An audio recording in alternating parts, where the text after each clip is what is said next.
저와 여러분 되기를 간절히 소망합니다. 이 시간에는 본문의 말씀 가지고 동역의 기쁨이라는 제목으로 말씀의 은혜를 나눕니다. 신앙생활을 하면서 얻게 되는 가장 큰 유익이 무엇일까요? 바로 동역의 기쁨이라 할 수 있을 것입니다. 세상 사람들도 이 동역의 기쁨을 얻기 위해서 얼마나 많은 노력을 기울이는지 모릅니다. 러닝을 할 때에도 혼자 하지 않고 크루를 만들어서 함께 뜁니다. 그래서 얼마나 많은 운동 동아리가 있는지 모릅니다. 세상 사람들도 동역의 기쁨을 누리기 위해서 그야말로 힘써 모이는 것이죠. 최근에는 혼밥, 혼행, 혼자 여행 가는 것이죠. 그리고 혼캠, 혼자 캠핑하는 것, 이러한 혼자서 즐기는 문화들이 인기를 끌고 있지만, 그럼에도 사람들은 같이 밥을 먹고 또 같이 여행을 가고 또 같이 캠핑을 해야 그 즐거움이 배가 되고 또 여러 가지 재미있는 사건들이 일어나게 되는 것입니다. 그리고 그렇게 함께 할 때에 우리가 느끼게 되는 모든 경험들은 고스란히 추억으로 남게 되는 것이죠. 예수 그리스도께서 부활하셔서 승천하실 때 당신의 제자들을 이 땅에 홀로 두지 아니하시고 교회 공동체로 불러 모으십니다. 그리고 그 가운데 성령을 주시고 그야말로 영적인 공동체로 세워주시는 것이죠.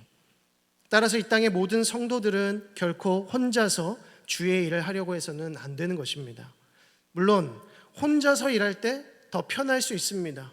그러나 신앙 공동체는 함께 모이는 공동체고 함께 주의 사역을 감당하는 공동체입니다.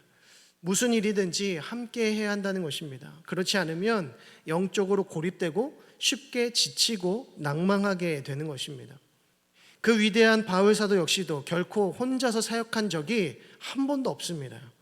바울 사도 곁에는 항상 믿음의 동역자들이 있었고요, 의도적으로 그 곁에 동역자들을 두고 일을 했습니다. 그것은 바울 사도의 MBTI가 E였기 때문이 아닙니다. 동역의 유익과 그리고 그 기쁨을 너무나도 잘 알고 있었기 때문입니다. 즉 신앙의 여정은 결코 홀로 가는 길이 아니라고 하는 것이죠. 주님께서 우리에게 혼자 가지 말라고 교회를 세우셨는데 고집 부리면서 혼신이 뭡니까? 혼자 신앙생활 한다. 혼자 신앙생활 하려고 해서는 안 된다고 하는 것입니다. 그렇게 되면 점점 무기력해지고요, 우울해지고요, 영적으로 낙심하게 되는 것입니다. 동역의 기쁨을 또 그 유익을 깨닫고 경험함으로써 주님 부르실 그날까지 행복한 신앙생활의 여정을 걸어가는 저와 여러분 되기를 간절히 소망합니다. 오늘 본문을 보시게 되면 바울 사도는 이제 아덴을 떠나서 고린도로 선교 여행을 떠나게 되는데요, 고린도는 로마 시대 당시에 거대한 상업적 중심지였습니다. 그래서 세계적으로 유명한 중앙시장 역할을 했는데, 고린도는 헬라 본토와 이탈리아 본토를 서로 연결해 줄 뿐만 아니라 동서간의 해로까지도 모든 방향으로 교역로를 확보하고 있었습니다. 고린도는 소위 뱃사람의 도시로 유명했는데 그만큼 많은 뱃사람들 또 무역상들이 운집했던 곳이었습니다. 그래서 고린도에서는 바다의 수호신이었던 포세이돈을 숭배하고 있었습니다.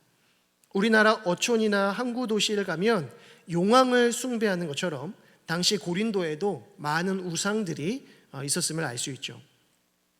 더불어 고린도는 도덕적으로나 또 성적으로 매우 타락한 도시였습니다. 워낙 다양한 사회와 문화권에서 많은 사람들이 모이다 보니까 도덕적인 기준이 바로 세워질 수가 없었던 것이죠. 한편 뱃사람들은 한 번 배를 타게 되면 몇 개월씩 바다를 항해해야 됐기 때문에 고린도시에는 사창가가 질비했다고 합니다. 이러한 도덕적 또 성적 음란함에 우상 숭배의 죄까지 더해짐으로써 고린도에는 그 신전에는 여사제와 음란한 관계를 맺는 제사 제도가 성행했던 것으로 알려집니다. 고린도시의 이러한 타락과 음란함은 바울 사도가 쓴 고린도 전후서를 보아도 충분히 가늠해 볼 수가 있는 것이죠. 우리는 바울 사도 일행이 방문하고 있는 지역을 주의 깊게 관찰해 보면 아주 중요한 특징이 있음을 알 수 있습니다.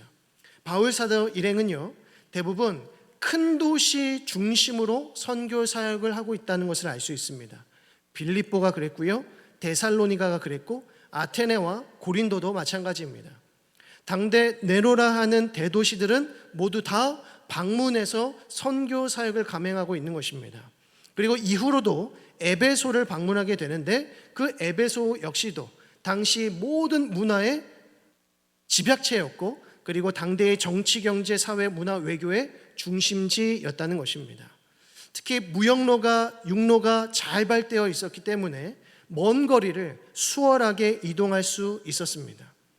바울 사도 일행이 대도시를 중심으로 사역을 하는 것은 너무나도 자연스러운 일이었던 것이죠. 많은 사람들이 한꺼번에 모일 수 있는 곳이고 또 순식간에 자기 나라로 흩어질 수 있었습니다. 그리고 흩어진 자기 고향에서 바울 사도 일행을 통해 전해 들었던 예수 그리스도의 복음을 전파할 수 있었던 것이죠. 그러니 바울 사도 일행이 해야 할 그 수고들을 덜어줄 수 있었습니다. 이러한 사실은 바울 사도가 단 한 번도 방문한 적 없었던 로마에까지 이미 교회가 세워지고 또 신실하게 신앙생활을 감당했었던 이들이 있었음을 보여줍니다. 이것은 결국 성령의 선교 전략이었다라고 볼 수 있습니다. 앞선 내용에서도 거듭 강조를 드리지만 바울 사도 일행이 방문하고 있는 곳들은 결코 그들이 계획했던 지역들이 아니었습니다. 오히려 성령께서 이끌어 주시는 길로 나아가고 있는 것이죠. 그런데 가는 곳들마다 대도시가 일어나고요. 또 무역도시였고 또 교통이 발달해 있었던 도시였다는 것입니다. 예수 그리스도의 복음이 전파되어지면 뿔뿔이 흩어져서 각자가 그 복음 전파의 사명을 감당할 수 있었다는 것입니다. 그래서 우리가 복음을 전파할 때나 또 예수 그리스도를 전파할 때 우리는 항상 성령에 의지해야 합니다. 혹시 여러분들 가운데 그 마음에 태신자를 품고 또 계속해서 오랜 시간 동안 기도해 오신 영혼들이 있으십니까? 우리의 가족들도 그렇고요, 지인들도 그렇고 많은 사람들 가운데 이 사람은 정말 예수 믿어야 되는데, 이 사람의 가족들은 예수 믿고 구원받아야 되는데 라고 하는 사람들이 있습니까? 성령을 의지하시길 바랍니다. 성령께서 어떻게 우리를 이끌어 주실지, 하나님 우리를 인도하여 주시고 복음을 또 전할 수 있는 기회를 허락하여 주시고 그들의 삶이, 그들의 가족이 변화되어지고 복음의 열매를 수확할 수 있도록 인도하여 주옵소서. 이러한 구원의 기쁨과 또 구원의 감사함이 저와 여러분 가운데 있어야 될 줄로 믿습니다. 바울 사도는 바로 이곳에서 새로운 동역자들을 만나게 됩니다. 바로 브리스길라와 아굴라 부부입니다. 이 부부는 글라우디오 황제의 칙령에 따라서 로마에서 추방을 당하고 고린도로 내려오게 됩니다. 바울 사도가 로마에도 교회가 세워지고 신실한 성도들이 모이고 있다라고 하는 그 기쁜 소식을 전해 들을 수 있었던 것은 바로 이 브리스길라와 아굴라 부부 때문이었습니다. 그래서 바울 사도가 로마 교회 성도들에게 로마서를 쓸 때 마지막 문안 인사에 브리스길라와 아굴라 부부를 언급하면서 이들을 예수 안에서 나의 동역자라고 부릅니다. 그만큼 바울 사도에게 있어서 매우 큰 힘과 위로를 준 사람들이라 할 수 있는 것이죠. 오늘 본문 3절에서도 우리가 확인할 수 있듯이 브리스길라와 아굴라 부부는 바울 사도와 함께 청막 만드는 일을 하면서 부족한 선교비를 충당했습니다. 특히 바울 사도가 고린도에서 사역할 때에는 대부분의 그 경비를 이 부부가 감당해 주었던 것으로 보입니다.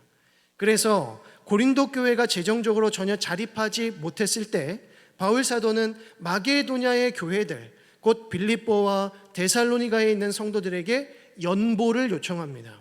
그래서 고린도에서의 사역을 계속 이어갈 수가 있었던 것이죠.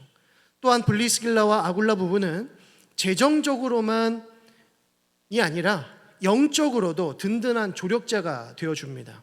그래서 사도행전 18장 26절의 말씀을 보게 되면 그가 회당에서 담대히 말하기 시작하거늘 브리스길라와 아굴라가 듣고 데려다가 하나님의 도를 더 정확하게 풀어 이르더라 라고 합니다. 곧 아볼로라 하는 언변이 뛰어나고 또 성경에 능통했던 지도자가 고린도 회당에서 말씀을 전파하고 있는데 그 말씀이 너무나도 유대교적인 가르침이었다는 것입니다. 그래서 그 사실을 간파한 이 부부가 아볼로를 따로 불러서 그 성경 말씀에 담겨있는 예수 그리스도의 메시지를 강론해 주었습니다. 그만큼 이 두 부부는 복음의 메시지를 정확하게 알고 있었다는 것이죠. 끝으로 브리스길라와 아굴라 부부는 바울 사도를 위하여 자신의 생명까지도 아끼지 않는 모습을 보여줍니다. 그래서 로마서 16장 3절과 4절 말씀을 보게 되면 너희는 그리스도 예수 안에서 나의 동역자들인 브리스가와 아굴라에게 문안하라. 그들은 내 목숨을 위하여 자기들의 목까지도 내놓았나니 나뿐 아니라 이방인의 모든 교회도 그들에게 감사하느니라 라고 합니다. 즉 브리스길라와 아굴라 부부의 희생적인 사역은 바울 사도에게만 큰 유익과 도움을 준 것이 아니라 모든 이방 교회들에게도 큰 덕을 끼쳤다는 사실을 보여주는 것이죠. 그리고 바울은 드디어 고린도에서 실라와 디모데를 만나게 됩니다. 바울을 박해했던 사람들로 인하여 이 두 동역자들과 잠시 떨어져 있어야 했습니다. 그런데 다시 이들과 함께함으로써 바울 사도는 더욱 힘있게 말씀 사역에 전념할 수 있게 됩니다. 5절 말씀을 보시면 바울이 하나님의 말씀에 붙잡혀 유대인들에게 예수는 그리스도라 밝히 증언하니 라고 말합니다. 바울 사도가 실라와 디모데를 다시 만난 것이 왜 말씀 사역에 전념할 수 있는 계기가 되었는가? 그것은 두 가지 이유 때문인데요. 첫 번째로는 다시 믿음의 동역자들을 만나서 힘과 위로를 얻었기 때문일 것입니다. 이제 바울 사도에게는 실라와 디모데뿐 아니라 브리스길라와 아굴라 부부도 함께하고 있다는 것이죠. 이것은 바울 사도에게 너무나도 큰 힘과 위로가 되는 부분입니다. 둘째로 실라와 디모데가 데살로니가 교회로부터 복음 사역을 위한 연보를 가져왔기 때문에 그것이 바울 사도에게 큰 위로가 되었습니다. 데살로니가전서 3장 6절과 7절의 말씀을 보면 지금은 디모데가 너희에게로부터 와서 너희 믿음과 사랑의 기쁜 소식을 우리에게 전하고 또 너희가 항상 우리를 잘 생각하여 우리가 너희를 간절히 보고자 함과 같이 너희도 우리를 간절히 보고자 한다니 이러므로 형제들아 우리가 모든 궁핍과 환난 가운데에서 너희 믿음으로 말미암아 너희에게 위로를 받았노라 라고 합니다. 바울 사도가 지금 실라와 디모데를 통하여서 큰 위로를 받을 수 있었던 이유는 그 두 사람이 연보를 많이 풍성하게 가져왔었기 때문이 아닙니다. 자기가 그렇게 힘들게 빌립보와 데살로니가에서 핍박을 받으면서 사역을 했었던 그 도시에서 그리스도인들이 일어나고 교회가 세워지고 또 고린도 교회의 성도들을 위하여 기꺼이 즐거운 마음으로 연보를 하니 그것이 바울 사도에게 너무나도 큰 위로가 되었다는 것입니다. 이로써 바울 사도는 더 이상 천막을 만드는 일을 할 필요가 없게 되고요, 복음 사역에만 전념할 수 있게 되는 것입니다. 다시 한번 본문으로 돌아와서 바울 사도는 유대인들에게 복음을 전폐했지만 이번에도 어김없이 부정적인 반응들이 이어집니다. 6절의 말씀을 보시면 그들이 대적하여 비방하거늘 바울이 옷을 털면서 이르되 너희 피가 너희 머리로 돌아갈 것이요 나는 깨끗하니라 이후에는 이방인에게로 가리라 하고 라고 하죠. 바울 사도의 메시지를 들은 어떤 유대인들은 바울 사도를 대적하고 비방합니다. 이에 바울은 옷에 먼지를 떨어버리면서 자신의 일을, 자신의 사명을 너희에게 다 했다라고 선포합니다. 그리고 이제 이어지는 나머지 결과는 누구 때문이다? 이제는 더 이상 바울의 탓이 아니라 복음을 영접하지 아니한 불의한 자들의 몫이 될 것이다 라고 말합니다. 그리고 구원의 은총을 도리어 이방인들에게로 가져갈 것이다 라고 말씀하죠. 바울이 옷에 먼지를 떨어냈다라고 하는 것은 자신의 일을 다 했다는 것입니다. 여러분, 우리가 만약 누군가에게 복음을 전해야 하는데 그렇지 못했다면 그에 대한 책임은 저와 여러분이 져야 할 것입니다. 하나님은 반드시 그 책임을 저와 여러분들에게 물으실 수 있습니다. 내가 너에게 그 영혼을 맡겼는데 너는 그에게 무엇하였느냐라고 말이시죠.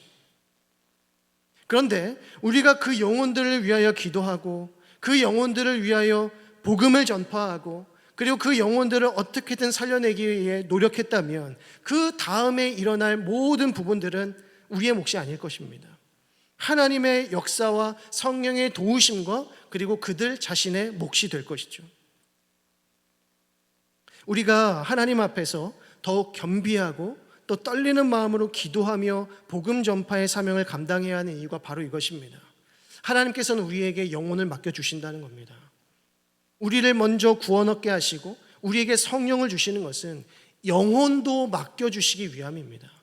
저와 여러분들에게는 반드시 우리가 책임져야 할 영혼이 있을 것입니다. 우리에게 붙여주신 영혼이 있을 것이라는 거죠. 그 영혼을 돌아보셔야 합니다. 그 영혼에게 예수 그리스도의 복음을 전하셔야만 합니다. 하나님께서 우리를 이 땅 가운데 보내신 이유이기 때문입니다.